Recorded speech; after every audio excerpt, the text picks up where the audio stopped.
And the sound isn't working.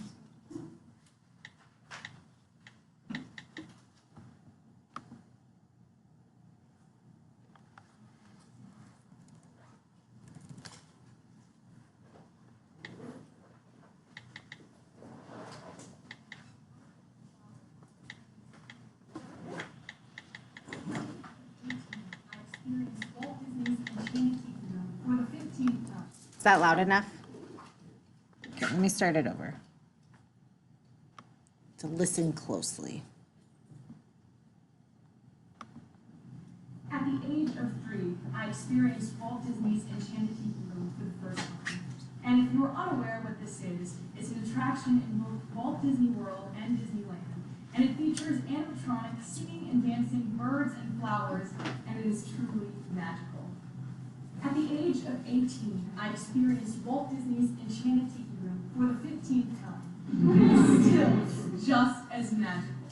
But that magic would not have been possible had it not been for Harriet Burns, the first female Imagineer for Disney, who, according to a 2018 article by D23, Disney's official fan club, designed and handcrafted each and every one of the birds in the Enchanted Tiki Room. Today, I'm going to be telling you about the life of Harriet Burns and how she became a Disney legend. According to a 2008 article by the Los Angeles Times, she was among those whose imagination, talents, and dreams have created the Disney magic. Harriet's main purpose in life was to create this magic, and even if you're not even a Disney fan, or ever been to a Disney park, or ever even seen a Disney movie, we all deep down want to believe that magic is real, and create magic for ourselves in our lives, and for others in theirs. So today, I'd like to tell you about the life of Harriet Burns by specifically discussing her life before she worked at Disney, her work as an Imagineer, and her impact as an official Disney legend, so that you can create magic in your life as she did in hers. I'm going to begin by talking about Harriet's life before she worked for Disney, by specifically telling you about her life before she moved to Hollywood and her life directly after she moved to Hollywood. According to a 2012 article by her granddaughter, she was born as Harriet Tapp in Texas in 1928 at the start of the Depression. And naturally, because it was the start of the Depression, her parents could not afford to buy her toys, so she had to make her own, which was a skill that she used her entire life long. According to the same article by her granddaughter, she moved to Hollywood with her daughter Pam in 1953 because her husband Bill wanted to pursue acting. It did not go well for him. Now, imagine that you're Harriet. Put yourself in her shoes. If you are in a new city and you know absolutely nobody, probably the first thing that you would want to do to occupy your time and make friends is get a job, which is exactly what she did. According to the aforementioned article by her granddaughter, she soon got a job working for a company called Dice Display Industries, where she made props and sets, and she remained there until 1955 when they shut down. And she was soon hired by Disney not long after. I'm next going to tell you about Harriet's work as an Imagineer by specifically discussing the different departments she worked in, as well as some of her most notable work. According to the aforementioned article by her granddaughter, she began in the Mickey Mouse Club making props and sets.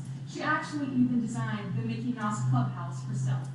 She then moved to the model shop to create models for Walt Disney's new theme park, Disneyland, where she remained until 1986 when she retired.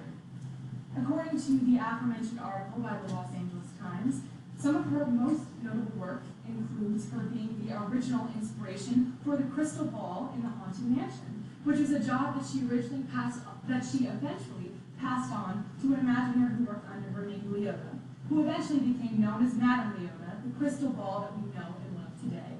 According to her granddaughter, she also designed the pirate in the Pirates of the Caribbean ride that sits atop a bridge and swings his dirty foot on top of guests.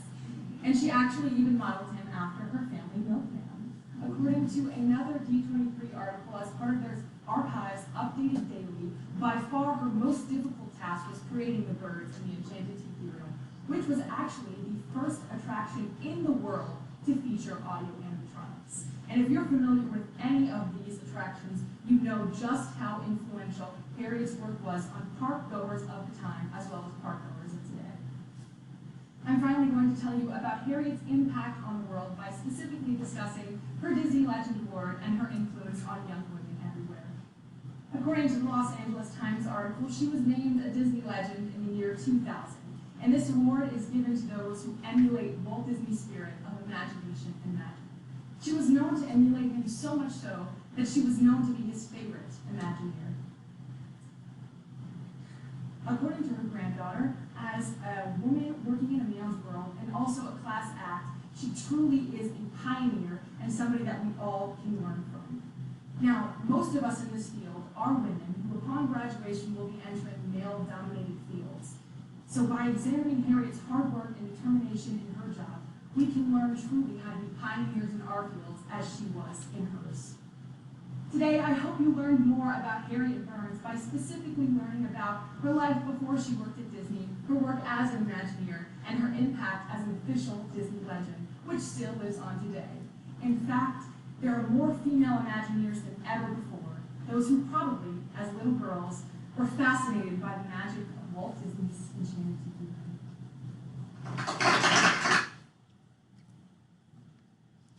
Okay, so let's start by talking about the introduction of this speech. What did you notice about the introduction? Go ahead, Emma. She kind of made a joke because she was repetitive like 15 years. I felt like that was her like poking attention grabber. Yep, so talking about the Tiki Room and that joy of Disney, so bringing that in. What would be problematic if you chose to do something like that in your speeches? What's that, Rowie? We're not supposed to have an attention. Right, so she drew attention to herself. So remember that the students in these examples don't necessarily have the exact same assignment requirements. So keep in mind that your own experiences might lead you to choose the topic that you did, but I want those left out of the speech. How did she build relevancy with the audience? Go ahead. She said, even though everybody might not have gone to a Disney park, they've seen a Disney movie before. Yeah, and that feeling of magic, so trying to draw in all different aspects of life to make that relevancy to her audience. Preview of points. You don't have to tell me what they were, but do you remember how she introduced them? I see some nods. So they were up on her PowerPoint and she had them bulleted. So, you know, these are the 3 different points that will be covered in today's speech. Thesis was pretty obvious throughout it. And then did you hear the transition? Something like first, to begin. It was pretty obvious when she was moving into the body of the speech. Let's talk about her references. So that's obvious that she had a lot of research. Did you hear all of those verbal citations? Go ahead, Emma. Would you like to say, because I felt like every time she cited, she said according to. Yeah, Like, so do you want to do it like that? not necessarily. Thank you for a good transition for me, though. So did you find anything annoying about her verbal citations? Aforementioned was a word that I don't hear very often, and she used it several times in the speech. So that was one thing. And then the according to, this is fine. Like she did fine. She did the verbal citations.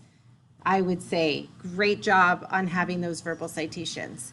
To get that step further, to get the 5 on the competency, I would like you to vary it a little bit. And so instead of saying, according to the article written by, you could just say in an article or say the title of the article. You don't have to say according to every single time. So it's just like if you were writing an essay, you don't want to begin every sentence the exact same way. So having that variation.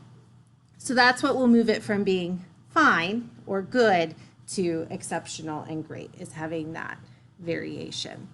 I do appreciate how much she made reference to those, to that research. So every time she brought in a new idea or fact, and throughout the entire speech, she was making those verbal citations. Yeah, Hallie? Was there like a total amount of references you wanted us to have? You need to have 2 sources minimum. They do need to be cited throughout. So part of the reason that she had that aforementioned and again from this article from the daughter, or however she phrased those, is because you can use those citations throughout the entire speech. What I would encourage you to do is to have a variety of ways that you introduce those citations so that it doesn't become repetitive throughout the speech. What did you like or not like about her visual aid? Go ahead, Kai. There was a lot of repetition in the slides, and also typically the slides were just like one picture, and then she would talk for a few minutes, which like just breaks up. So did you like that or not like that? I did not. I think it would be stronger speech if she broke up her talking with more slides, with a variety of slides, rather than repeating the same couple of pictures. I think she repeated the thesis slide twice. It was just a copy paste sort of deal. Yeah. So yes, having more variety is good. However, with the points, I think is what you're talking about, that she had the three main points at the beginning and the end.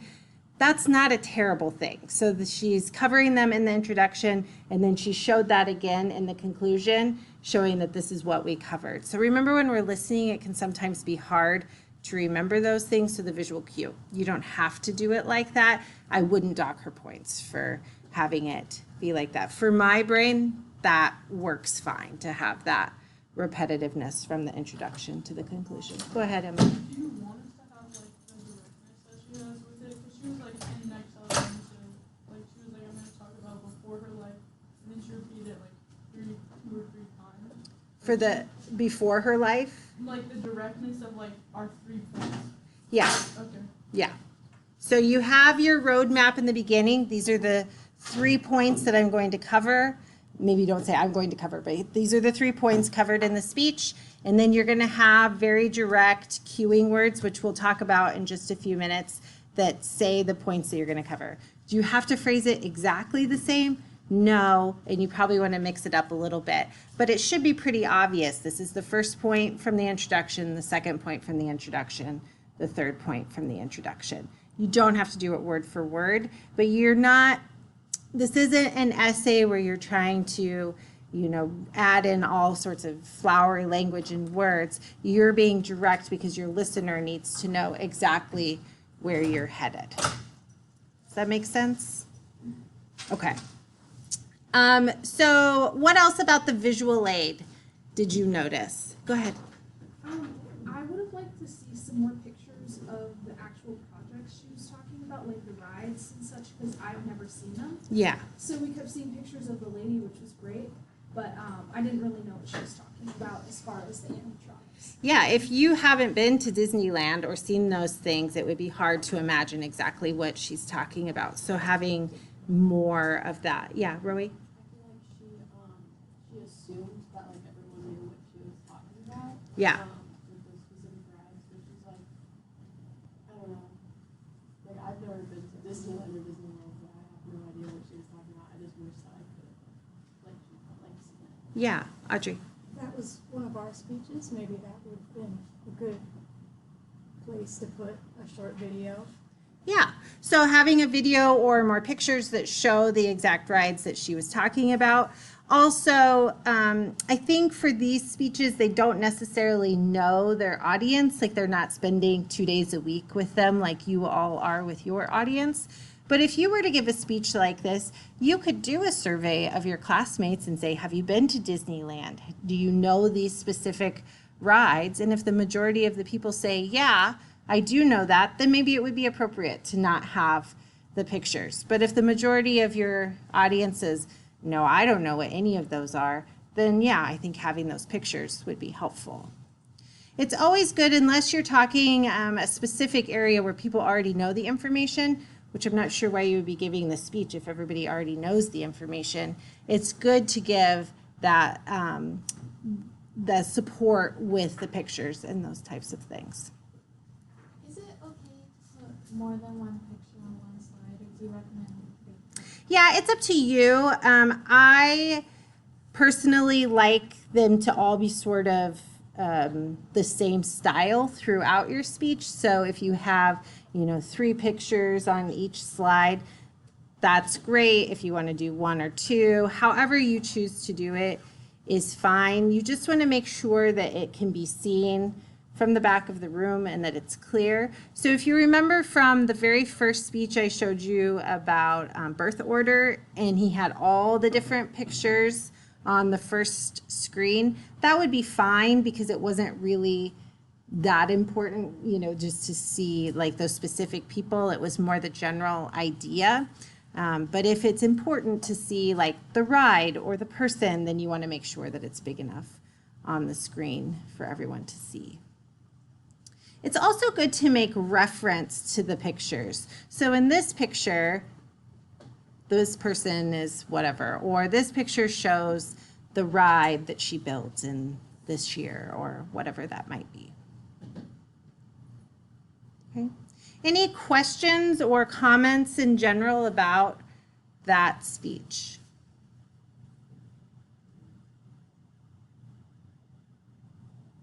So students usually are curious about what grade would she get if I were grading it.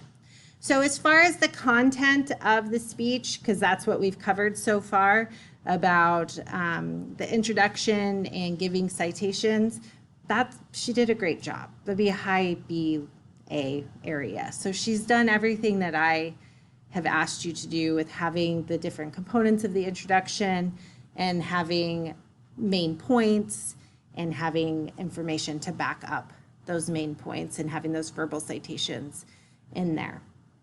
Are there things that could be better? Yeah, but in general, she has done a good job, and this is an introductory class, so it's good. Okay. All right, we are going to move on to competency 4. If you would like to follow along, the PowerPoint is on Blackboard. That's not the one I want. Let me show you. If you go to course content, materials for public speaking, competency 3 and 4.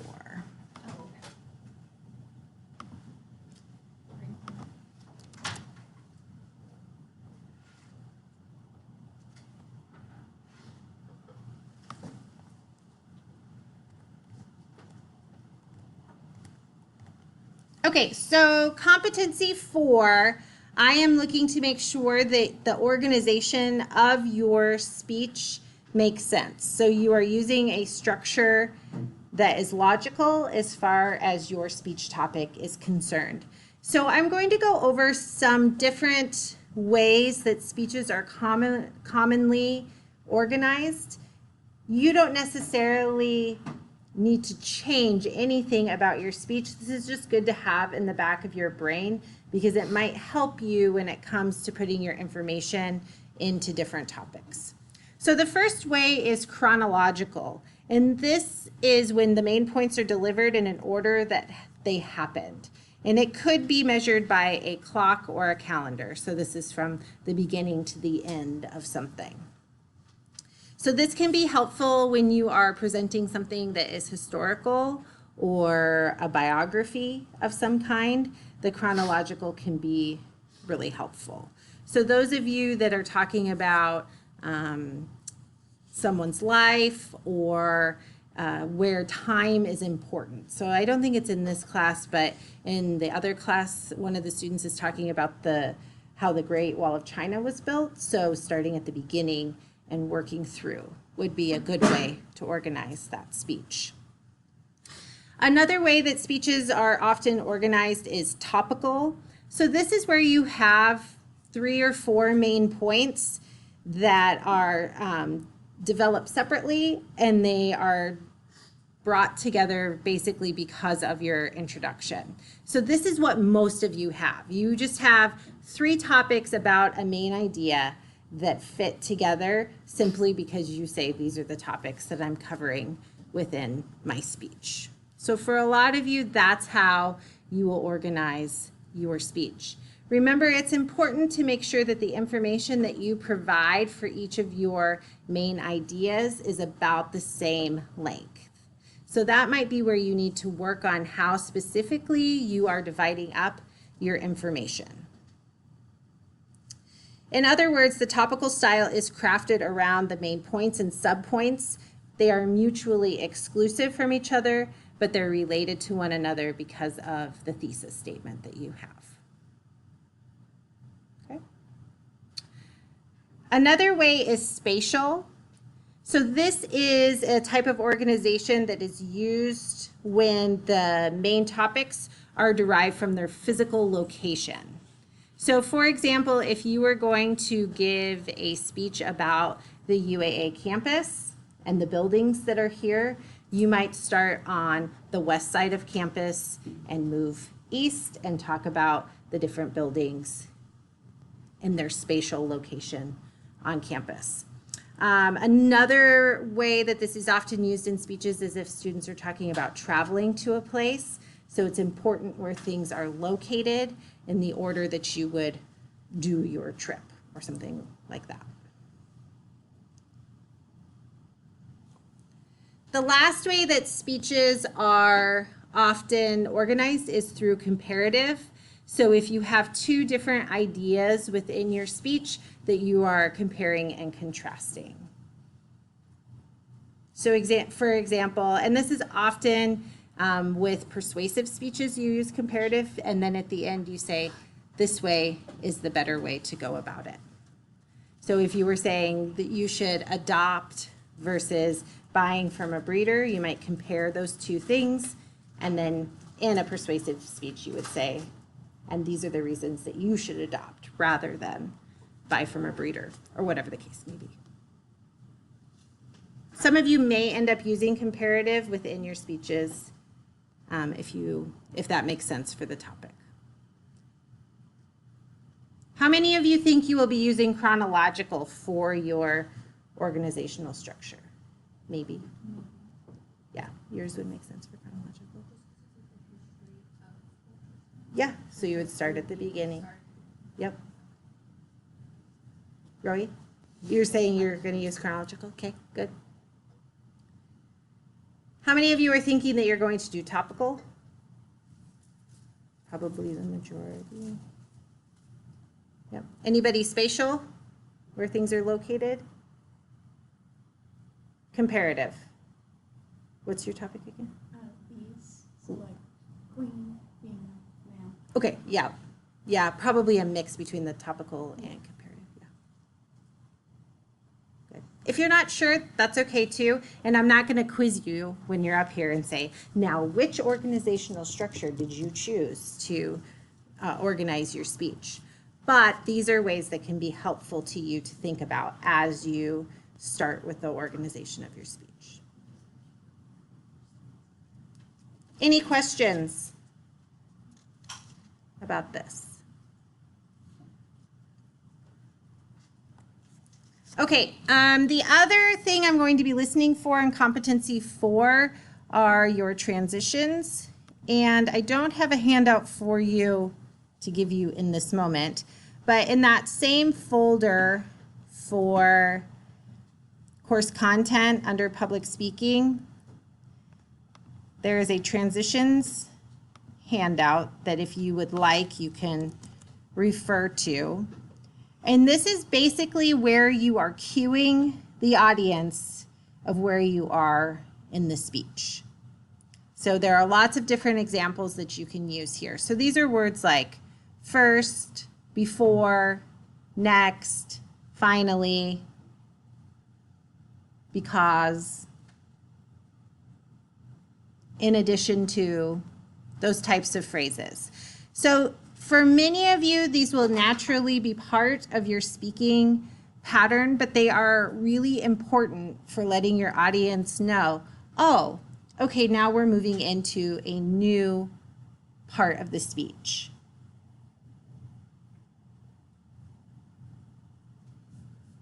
So you can check that out if you would like, if you feel like you need some help on those transitions.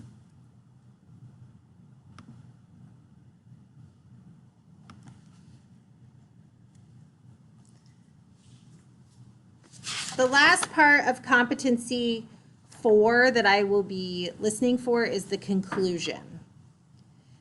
The conclusion is very formulaic, similar to the introduction of the speech, and it's sort of in the opposite. So in the introduction, you have your hook, you give your preview of points, thesis, relevancy, and then you have your transition. In the conclusion, you start with the transition, you summarize your main points, and then you have a clincher, which is basically a hook at the end. So it's that final thought that you leave with the audience. So let's start with the transition. This is just how you let your audience know that you are moving to the conclusion of your speech. Now, I don't know if you noticed it exactly. You probably don't remember exactly what she said in the speech we watched earlier, but were you clear when we were getting towards the end of the speech? Did you think to yourself, oh, she must be wrapping up now? Yeah, it was pretty clear. So you need some way to cue your audience. So something like, in conclusion, or now that we know the importance of bees, we will review what we have covered today. So using that transitional phrase. You will then have a summary of points. It's going to feel repetitive, but you need that for your audience. So you have your introduction where you say, hey, here's what I'm going to cover. Then you go into detail about those 2 to 3, 2 to 4 main points. And then in your conclusion, you very briefly say, hey, this is what was covered in the speech. You don't literally say, hey, but that's what that summary of points is. And then finally, you have a definitive final statement or a clincher. So this is very similar or uses similar techniques to the hook of your speech. What I don't want is for you to introduce brand new information that makes your audience think, hey, wait, I want to know more about that. You just introduced all these new ideas, and now I want to hear more. You want to have some sort of way that you wrap up your speech to end it in a way that is interesting and leaves your audience feeling satisfied with what was covered during the speech. So there are some strategies that you can use. The first one is the idea of the startling statistic. Remember that this doesn't need to be startling like, oh my gosh, just an interesting statistic. So one strategy is to refer back to the statistic that you used at the beginning of your speech. So remember back to this statistic. That's why I've explained why that statistic is the way it is. Or making some sort of reference back to that. You can bring a new statistic at the end of your speech. Just make sure it's not a brand new topic that you're introducing or a brand new set of ideas. Make sure it does pertain to what you've already covered. Another way is by having some sort of quotation. Another way to think about this is an inspiration for your audience. So you can, again, refer back to a quotation that you used at the beginning of your speech, or you can end with a quote. You hear quotes a lot at the end of speeches because it's sort of just like a nice feel good at the end of speeches. So as so-and-so said, and then you would say the quote, and then that's the end of your speech. Yeah. So in the beginning, you don't want us to say, like, you just want us to start the quote, but at the end, you can say, like, as they said. Yeah, because you want to just end on that quote. It's like a ha-ha moment. You can end with a rhetorical question at the end. Oftentimes, these will sound something like, and you hear them a lot in persuasive speeches, but something like, now that you have this information, what will you do? Or what steps will you be taking? So you're not necessarily, again, looking for a verbal answer from your audience, but having that rhetorical question.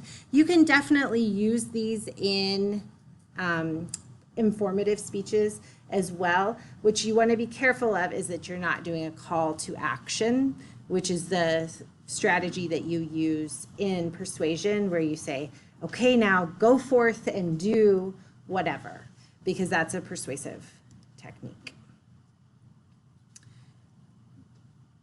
You can also explain at the end of your speech if you used a rhetorical question at the beginning. You could use that end part of the speech to give an explanation to the question from the beginning. You'll notice that I'm showing you ways that you can go back to the beginning so that you can tie it all together. Audiences love that when you make a nice package where you refer back to the beginning and tie everything together.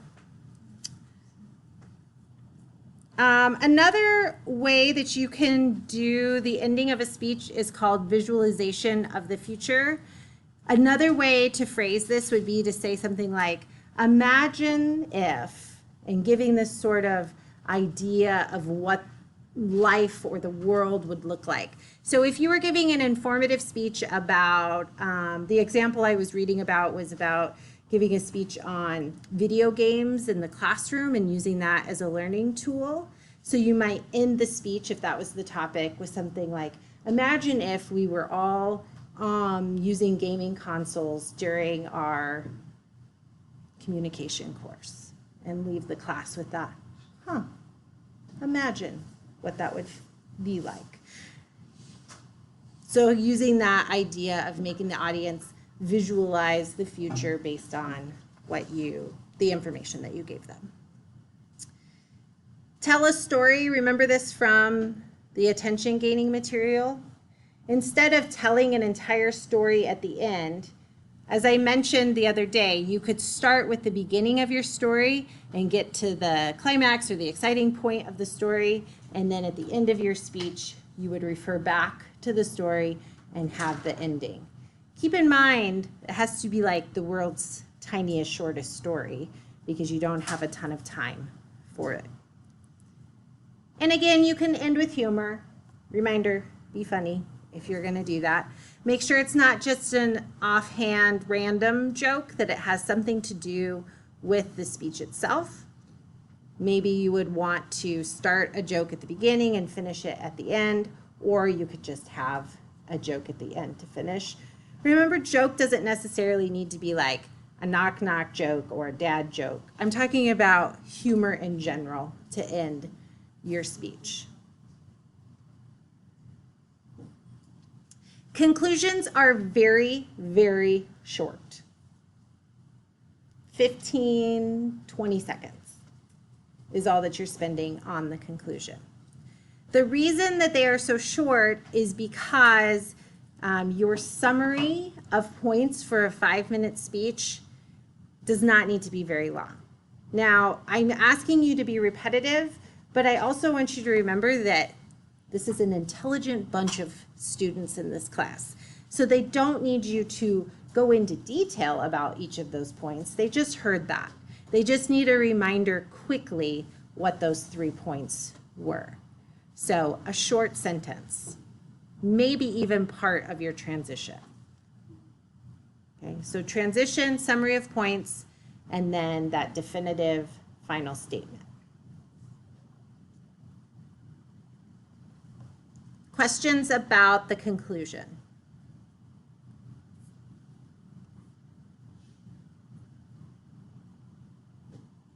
Okay, I want you to turn to someone near you and talk about what you might want to use as your definitive final statement or clincher for your own speech.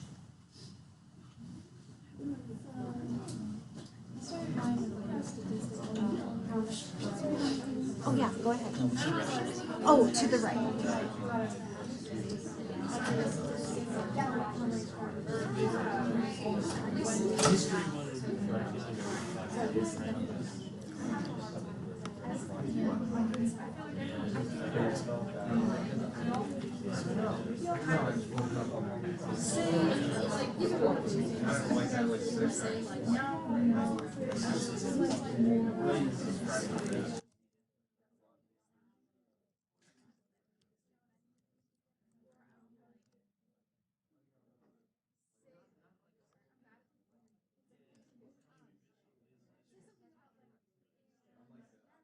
Disasters is really the fact that history yeah,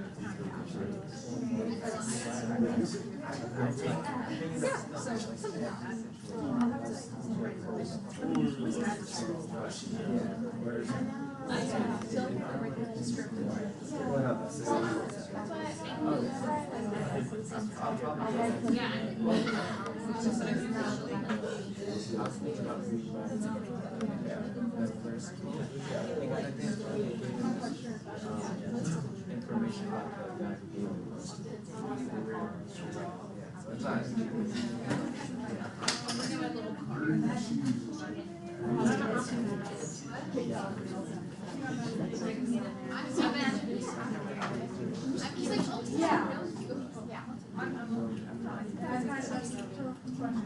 Because I was thinking, like, if I say, I remember seeing a photo and said, and then they get this,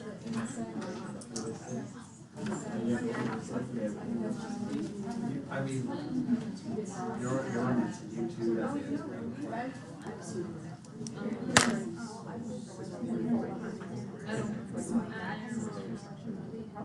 so, you know, I think in general, it makes it hard. Okay. As you chatted briefly about your definitive final statements, did any questions come up or concerns about the conclusion?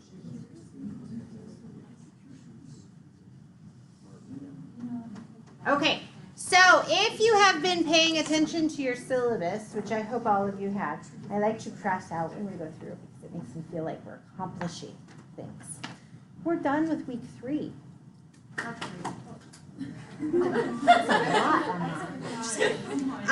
So if you notice on week 4 for Tuesday, for the 17th, you have a rough draft due for your speech.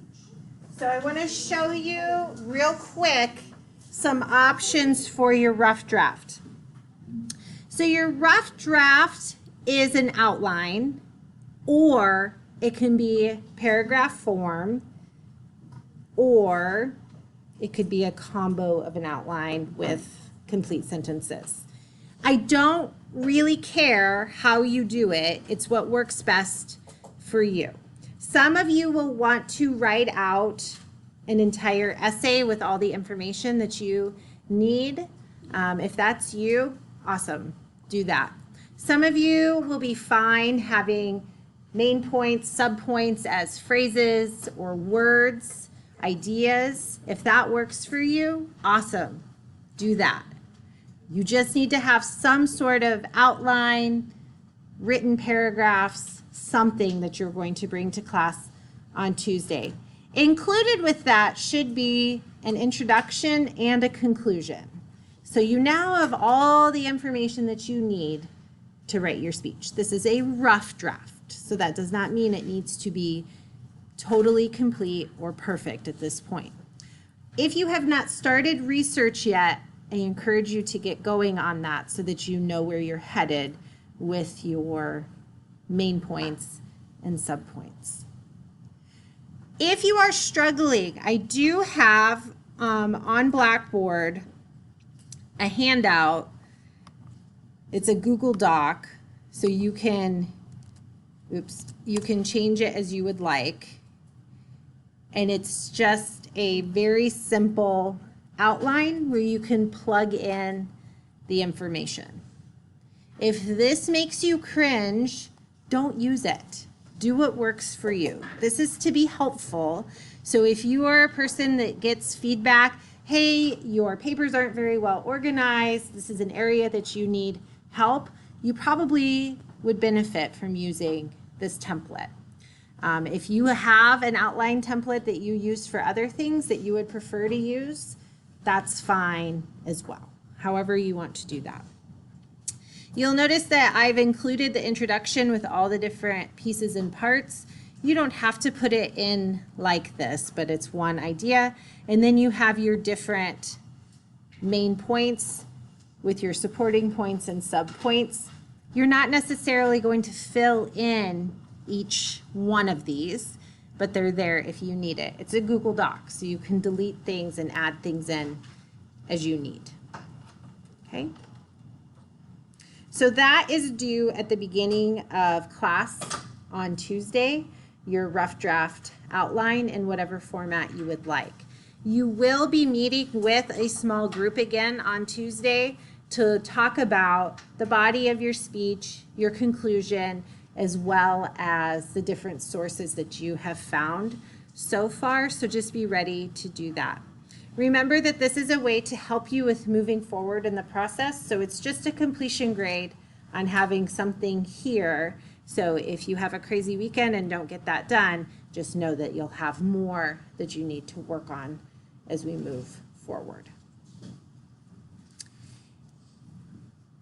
Any questions about the writing of your speech?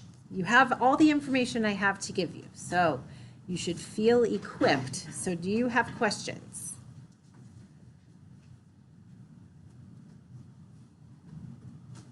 Okay, if you're feeling shy about asking in front of the class, or if things come up over the weekend, please make sure that you email me.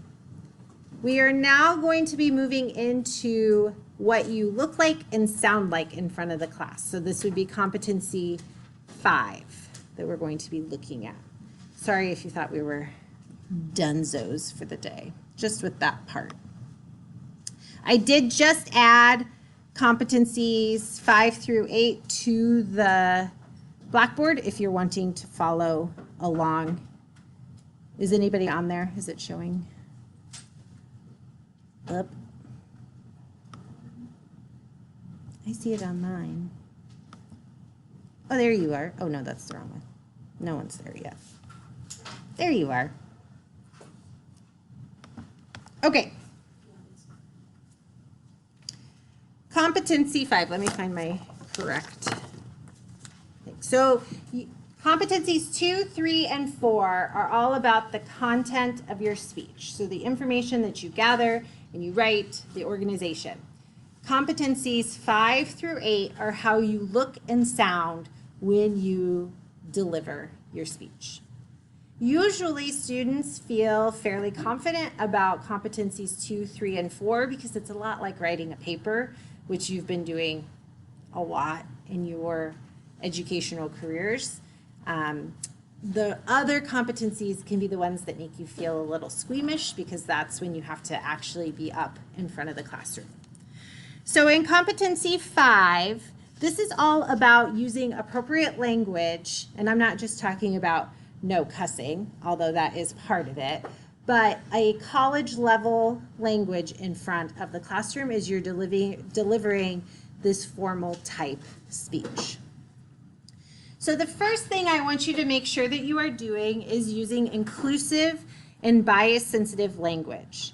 So your job as a speaker in front of the class and in general when you're speaking to an audience is to reach as many people as possible and to make sure that they hear what it is you are saying. If you are excluding people in a variety of ways, they're not going to be taking in the information. So there's a variety of different ways that this can happen. Sometimes it's through the type of words that we use. So examples would be if you are talking about becoming a nurse at UAA and the examples that you give to the audience only pertain to female nurses, there are going to be people in the audience that feel excluded. If you are talking about a speech where you're talking about fighting fires and you're only using the word firemen instead of firefighters or some other phrase that would be more inclusive. These are tiny changes that could make people in your audience feel excluded. So it's something to be aware of. If I hear those types of things happening within your speech, I'm going to let you know that I heard them. Sometimes it's things that we don't even realize that we are saying that could potentially exclude certain people from our audience. I heard a speech recently where a student was talking about makeup tutorials, which is a great topic, but she was only including females in that, and it was like a very specific type of doing makeup. Well, in this world, you could talk about all different kinds of makeup application that would be including everybody in the audience or interesting to everyone there. So those are the types of things where you need to be considering everyone who's in the audience. There are things that you can't help. People take offense to things easily, and if you offend people with things that maybe shouldn't be offensive, you can't help that. But this would be a way through the bias-sensitive language that hopefully you could include more of your audience. Another thing that I want you to be careful about using within your speech is the word you, and that also falls into this inclusive bias language. I've had students in the past give speeches about really cool things like rock climbing, extreme kayaking. I'm trying to think of other things. I don't know, heli-skiing, I think was one of them. And they said things like, when you do this, you would do, and I'm thinking, there's no way in hell I am ever going heli-skiing. You are not talking to me. So who do you mean when you say you? Be aware of who you're talking about. So for example, if you're talking about heli-skiing, when a heli-skier is preparing to go on a trip, these are the items that they would take. Okay, that makes sense. But you, Sarah Smith, heli-skiing? Heck no, not happening. Did I answer your question, Rowie? If we're like setting the scene for a story, can we be like, imagine you. Yes. So if you mean the students in this class, then you can use the term you. So when you took the survey that I gave out, imagine you are on a beach because you're wanting the students in the class to do that. So when it's appropriate, use you. However, sometimes students just put that into their speech as a filler when there's something that would work better that's more specific. So when dental hygienists, when heli-skiers, when beekeepers. Sorry, Audrey, it's just because you're right in my line of sight. So be thinking about who you mean specifically when you use the term you, and do you actually mean the students in the class? If you do, perfect. Formal language. So remember that you are giving a college level speech, so you should be using language that is appropriate for being up in front of the classroom. Most of you were fine when you gave your diagnostic speech. If I made a note, then there's probably something that you need to work on. Be careful about curse words. Now, students don't usually stand up here and just drop F-bombs because they feel like it. It's usually in conjunction with this no attention to speaker. So students will get up here and make a mistake and be like, oh, shit. You know, that sort of thing. So now you've drawn attention to yourself and you've thrown in a curse word. So just be careful about that. Remember that you may have friends in this classroom, but we are not out at a party. We are not hanging out, chilling as friends. You are in an academic classroom. I am not your pal. So we can be friendly, but I know, sorry. So you need to keep your language at a level that is appropriate for a college classroom. So the unnecessary attention to speaker takes two different forms in student speeches. The first one is drawing attention to mistakes that you made or making excuses for yourself. I hate it when students make excuses for themselves. Please do not get up here on the day of your speech and say something like, I'm really sorry, this isn't going to be very good. I had this, this, and this happen to me. No, don't say it. Keep it inside your brain. I want you to exude confidence regardless of how you are feeling in front of the classroom. Because I got to tell you that the majority of the time, if you didn't draw attention to the fact that you didn't practice, most of the students in the class wouldn't even realize it. So don't tell us that. Don't set yourself up for failure. If you don't know this already, a lot of life is just about walking into places with confidence. Fake it till you make it, right? So even if you are feeling underprepared or overwhelmed, I encourage you to stand up here, throw your shoulders back, and exude that confidence. We'll talk about this again, but the power stances, right? Shoulders back, feet planted, have that power stance. Don't make excuses for yourself in front of the class. It's a pet peeve of mine in general when people make excuses. So exude the confidence and own it. If you're not prepared, you can talk to me about it later, but don't do it. Don't say it in front of the class. Okay? Exude confidence. The other way that students draw attention to themselves is through bringing their own experiences into the speech. So the example that you heard earlier where she talked about how she'd been to Disneyland 15 times, that would be in migrating attention to self. So you're talking about your own experiences within the speech, which pushes it into that narrative zone. So those are the two most common ways that students draw attention to self. So try to remove those from your speech. The most difficult one of all for most students and me is taking out the vocalic fillers. So these are all the uhs, you know, like, doesn't happen as much as it used to. There was there was an era of time where I call it the Valley Girl speak, where like, yeah, totally. Like. It happens. Try to eliminate it from your speaking. The best way to do that is to practice your speech over and over and over again.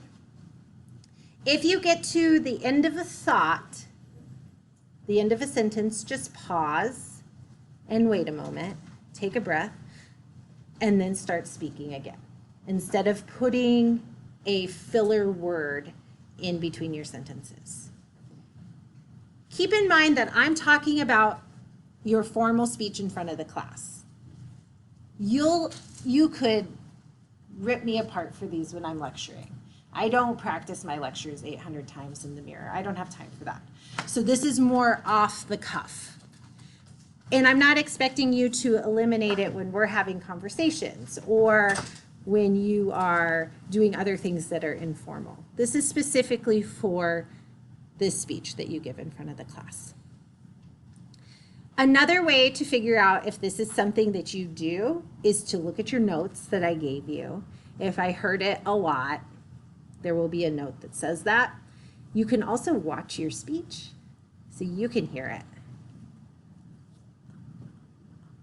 As you're practicing, you could have a friend with a bowl of popcorn that throws popcorn at you every time you use a filler.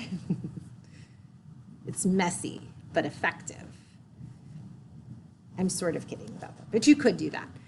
I think the best way to hear yourself do this is by recording it and listening to it. So even if you don't watch your diagnostic speech, one of the ways to practice this specific speech is to record yourself, watch it, take notes, decide what you need to work on for the final.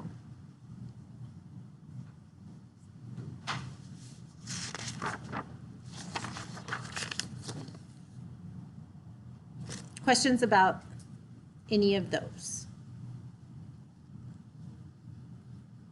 If you have a couple of these because you get stuck or you, I don't know, they fly in there at some point, that's okay. It's when it becomes distracting that there are so many. I know you have all had speakers that you've gone to see or instructors that you have or student speakers that you've heard where you become so distracted by the vocalic fillers that it's hard to hear what the message of the speech is. And that's what you want to avoid as a speaker.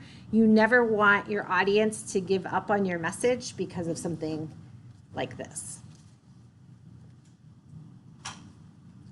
Okay, the final competency that I want to go over today is competency 6. This is vocal presentation.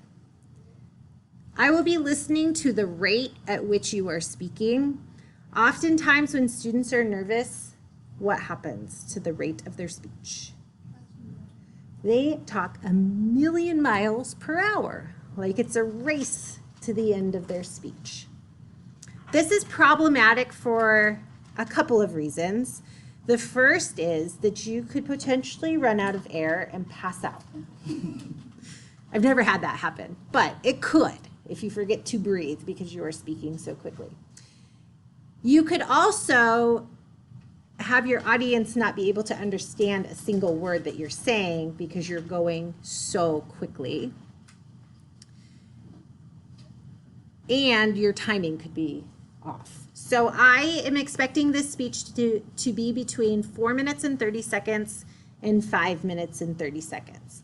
And if you are speaking very, very quickly, you may not make that time. Now that doesn't mean that you should add in more information and continue speaking quickly. You need to work on slowing down the pace at which you speak. So if you're wondering what that sounds like, it's the conversational tone or that conversational way of speaking.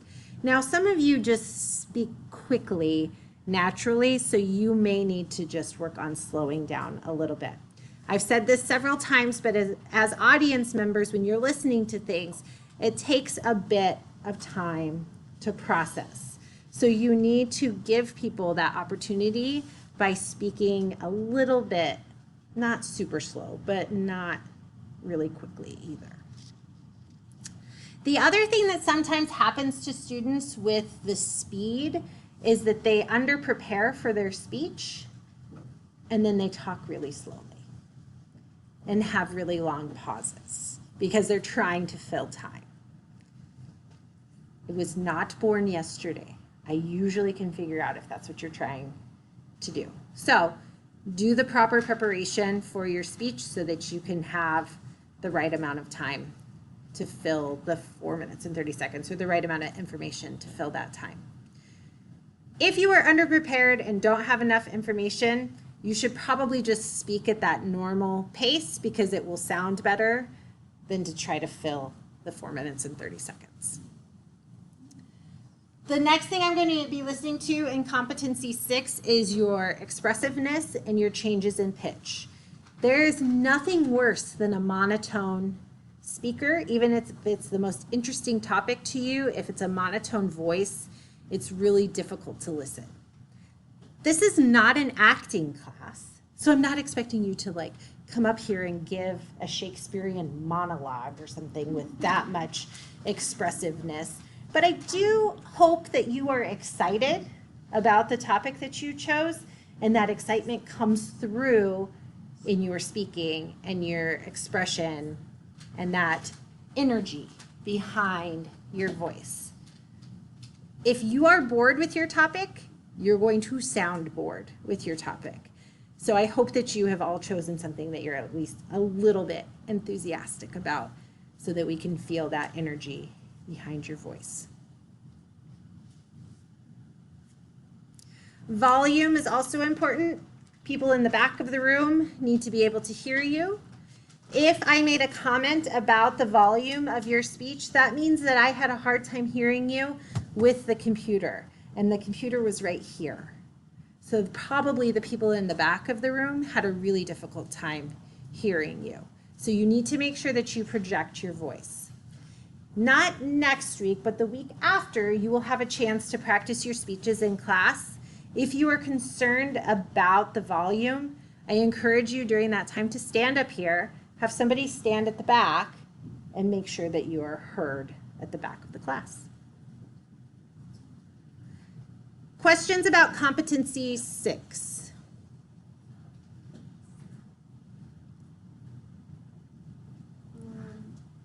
How do we work on like expressiveness?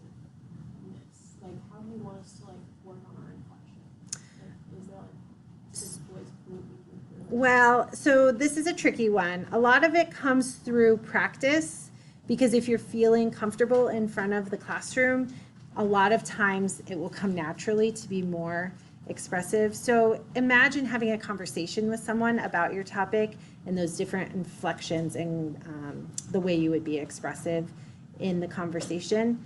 It probably will not be perfect because you will be nervous on the day that you present.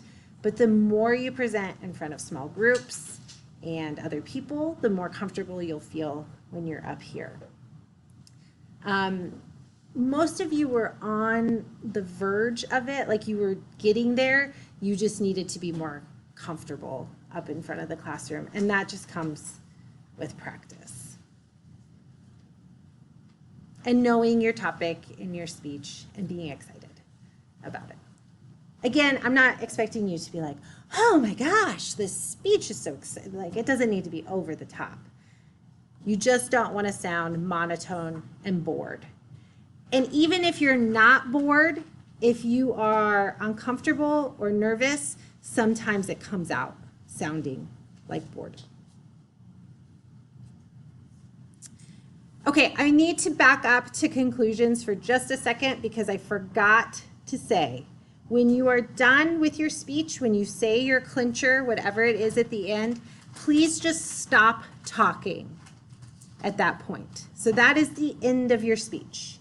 And it will feel weird because you'll have to stand here for a few seconds until people's brains catch up that you have ended your speech, and then they will start clapping. I promise it will happen, but you just have to be patient. And it will feel like you're standing here for eons. In reality, it might be 2 seconds of quiet. Please do not say thank you at the end of your speech. Have your clincher and then stop talking. Okay. One more thing, and then I promise I will let you out of here. This is the longest day for lecture. I know, I have more fun things next week, I promise. So for Tuesday, you have a homework assignment for chapters 10 and 11. It's just one question from chapter 10 and 2 from 11. Make sure that you take a look at the questions themselves so you know where in the chapter to look. I want to specifically talk to you about question number 2 that is looking at letters to the editor and finding different fallacies within those. So those are like errors in making arguments. Oftentimes students struggle with finding a letter to the editor if you simply Google that because people have their newspapers on lockdown. So you may not be able to read a letter to the editor in full by just Googling it. If you go to the UAA Consortium Library website and do their quick search right here, if you just type in letter to the editor,